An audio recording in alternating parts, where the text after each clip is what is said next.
Hey friends, Kate from Venison for dinner here, and we're going to talk feeding cows today.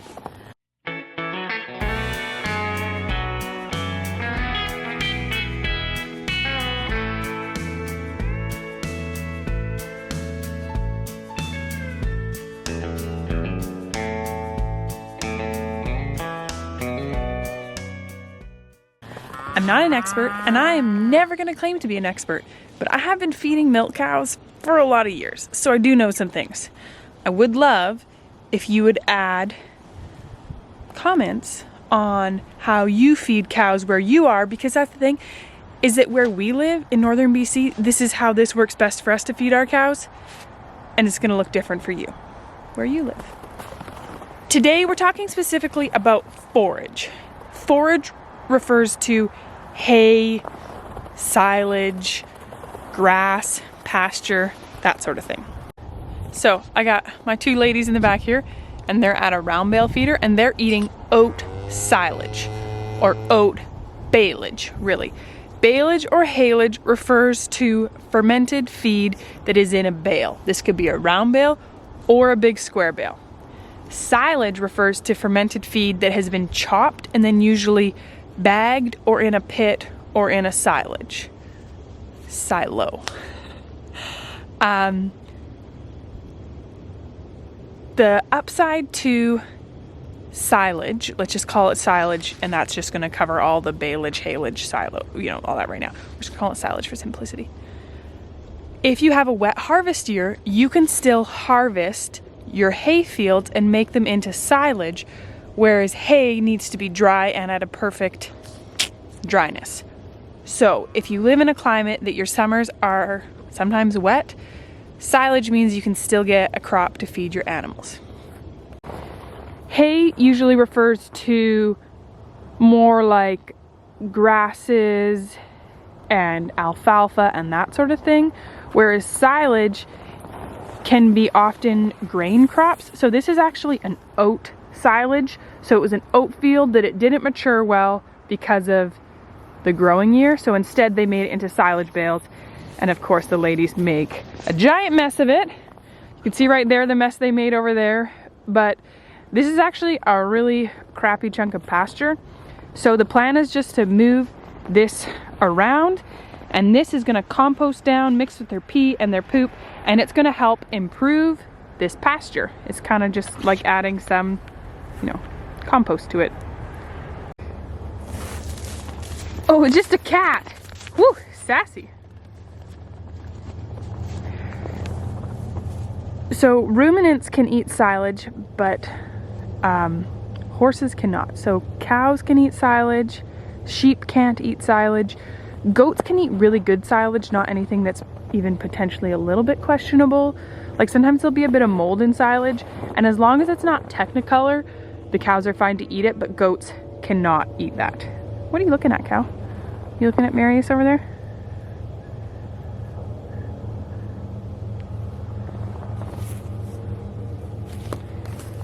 An analogy I heard before is that, are we zoomed in here? Oh, a little bit.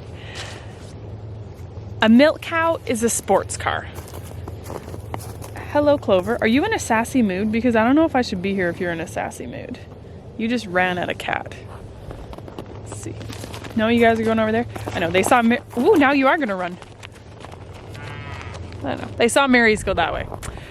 So, a milk cow is a sports car. A beef cow is more of your dependable, reliable farm truck. So your farm truck, you can put whatever fuel in it. It can sit outside. It's fairly hardy. It's probably got some lights on the dash, but it's still running just fine. Your milk cow is your sports car. You feed it good fuel. You don't leave it out in all weathers. It needs a little higher maintenance. And this is where I've seen problems come in, because people who are beef cow people get milk cows, and their milk cows just don't thrive because they're not giving them that next level of care that a milk cow needs.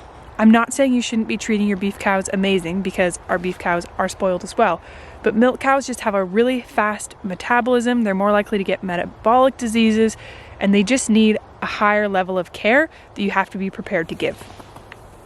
Because the thing is, they're gonna keep producing milk, and if you feed them low quality feed, some cows will just go down in milk production. Some cows will just keep producing, but they'll be taking all that energy out of their reserves and slowly just diminishing their quality of health until they crash one day. We started off the winter feeding hay because our tractor needed a fix. This they had to get, there's cats fighting behind me. The tractor needed to be split in two to replace this seal. It's kind of fancy, but it was going to take months because there was potentially going to be holdups. Because when the mechanic got it open, he was like, there's a good chance there's going to be some other thing that needs to be fixed that I can't anticipate now. And then I'm going to have to order that part in, and right now it's slow getting parts. So it didn't take as long as we thought, but we needed to be prepared.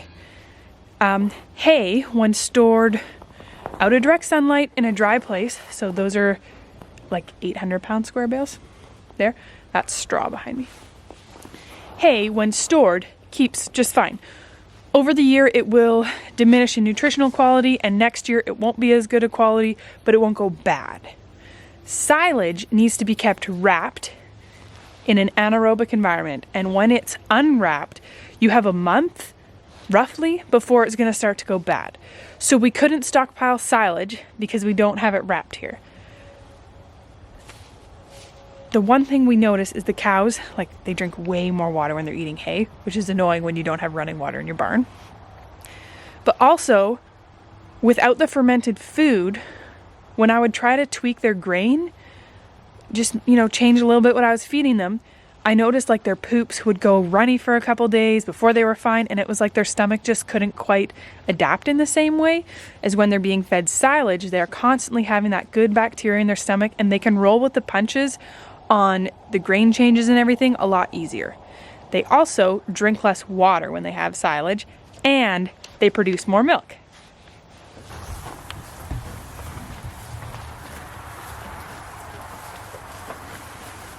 I think he fed them fresh hay to keep them out of his way here.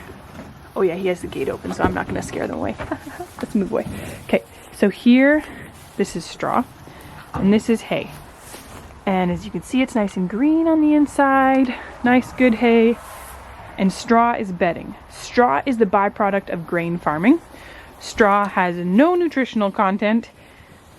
Cows will still eat it sometimes, but it's just roughage for them. It has no nutritional content. I have hay fever, so we actually don't bale our own hay because it's just, I get asthma attacks. I can feed out hay, but I have to be careful. It's dusty. Silage has no dust, so I can feed silage without hay issues, and that's a major bonus for me. Some people will ask, is there a taste difference in the milk? If you're really in tune to the taste of your cow's milk, you will notice when they're on pasture versus when they're on hay and that sort of thing. And so you might notice a bit of difference in the silage versus hay, but I bet you 99% of the milk cows in our area are fed silage. So if you're worried about the fermented food, which it smells strong, you're not really going to taste it in the milk because you probably are already drinking milk that is from silage fed cows. Cost-wise, silage and hay are the same. We pay about 10 cents a pound here, which means that one of these big bales, let's see, so here's a pitchfork. The bale is longer than a pitchfork. It's about 800 pounds, and so it's an $80 bale. Because silage is wet, it weighs way more, but you pay for dry matter. So if that bale is 800 pounds dry matter, that's what you're paying for. You're not paying for the fact that it actually weighs 1,200 pounds. I don't know what it actually weighs. It weighs a lot more when it's silage, that's for sure. I had a couple more questions here people were asking. Oh, how do you keep them from wasting? So you can dole it out multiple times a day and they won't waste as much. We kind of somewhat just embrace the fact that they waste some, and that waste just goes onto the garden or improves the pastures, and it's not truly a waste, it's just not being ate by the cows. And in terms of if you want to use this on your garden, what can you use? So you can use silage, hay, or straw on your garden. Straw, when harvested properly, will have no seeds in it because they should have combined out all the grain. So I like it better for my garden. Hay, if it's not hay that's like sat out and rotted and sprouted and whatever, hay's got a lot of seeds, and you could be adding a lot of seeds to your garden, which you may not want to do.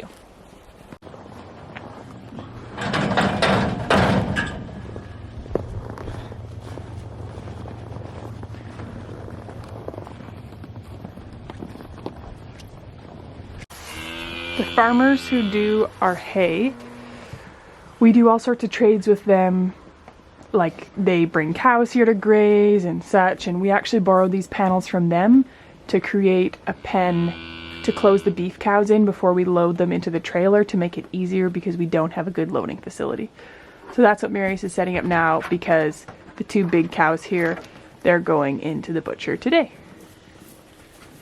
The last thing to consider here is how much hay do you need to support your animals. So beef cows, there's a lot more factors involved, but for milk cows, roughly their weight in hay a month is what they will eat. So my Jersey girls are about 900 pounds, and that's about how much hay they're going to eat a month. So they will eat roughly one of these big squares that I showed you every month each. Now, we feed hay over 200 days a year here in northern BC, and the beef cows, they don't eat as much hay. It's not getting light on your face there, cow. But there's online charts and calculators you can find to see how much a beef cow needs. But I like that a milk cow is just kind of a simple equation. They'll eat their weight in hay a month. So guess on their weight, guess high, and that's roughly what you'll be going through. The average cow, so there's round bales up to like 1,500 pounds. But if you think of the average 1,000-pound round bale, that's how much your milk cow will eat a month. And this is an important thing to think of when you're looking at getting a milk cow, because what if a round bale is like $300? Are you willing to feed that every month, plus grain, salt, minerals? For us, it costs less than $100 in hay a month per cow. This is Canadian dollars, remember. However, straw, which we use for bedding, this is a $100 bale,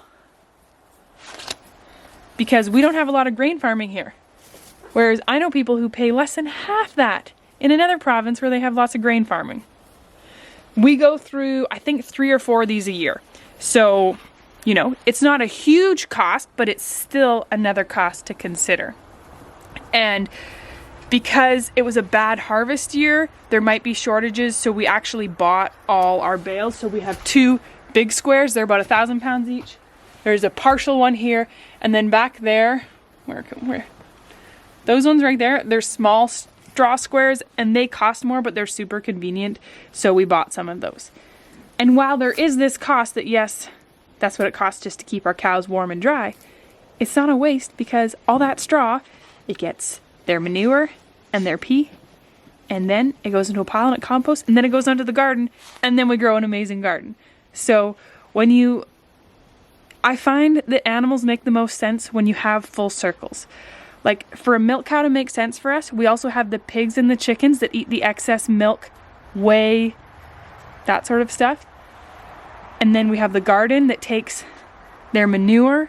If you just have a milk cow without a garden and without chickens or pigs, it doesn't really add up as well. But when you have the full circle, it's just this magical realm of everybody's helping each other and all sorts of benefits to the whole farm. Now, every hay is going to have a different mineral, protein, nutritional content. So definitely look at that for where you live. If you're buying hay from someone, ask, hey, do you get your hay tested? A lot of them do. A lot of the time you're getting what you pay for. So maybe you could find some cheaper hay from one person, but it might have a lot less nutritional content, so your cows aren't gonna do as well on it, and you're gonna be supplementing a lot of other things. So check into that sort of thing. You know, that's where people end up feeding like alfalfa because it's got a higher protein and calcium content. And, you know, we just go with local blends. And, oh, you opened the gate, cow. Ho, ho, ho. Thought I heard a chain rattling. It appears that this is why I always close this gate, even though cows aren't in this pen. It's just a backup. Here, we'll come through the stanchion. Oh, hello, cats. Please do not start an argument in front of me, cats. Get out of here, cow. Back up. Back up. Another thing we have for our cows is a protein lick. And the reason we have this is that a protein lick, if you have a lower quality forage, so whether that's pasture or baled hay or silage, the protein lick will help them digest it better and help them make better use of it. They have had this one tub, this is their second winter on it. So it lasts the 2 cows a really long time. And it's just one of those things that helps us make best use of all our stuff. So right now the farmer we're getting from, he only has oat silage open, which isn't his best stuff, but he's saving his best tubes of silage until his calving season starts in February, which is actually when clover calves too. So once he opens that stuff, we will have an even higher quality silage. But even at that, on just hay, Jessa was only giving like 5 liters a day, 5 quarts a day. She's been in milk for a year. She's a heifer. We're only milking once a day. We're not feeding her piles of grain. When we went to silage, she's now giving 6 to 7 liters a day. So that's pretty fun. Nice to get a little bit extra. And I currently have cats at my feet here. Oh, you think I'm gonna milk and give you some milk? I'm sorry, kitty cat. So there's my ramble on hay, silage, straw, feeding cows. I'd love to know your opinion because I know it's different than mine. And I can learn from you and you can learn from me and we can help each other grow. And I'm really fortunate to have beef and dairy farmers around me who are happy to answer my questions and help me out and give me tips. And, you know, it's how we all grow and learn. And I definitely don't know it all, but I'm happy to share what I do know. So have a lovely day, friends.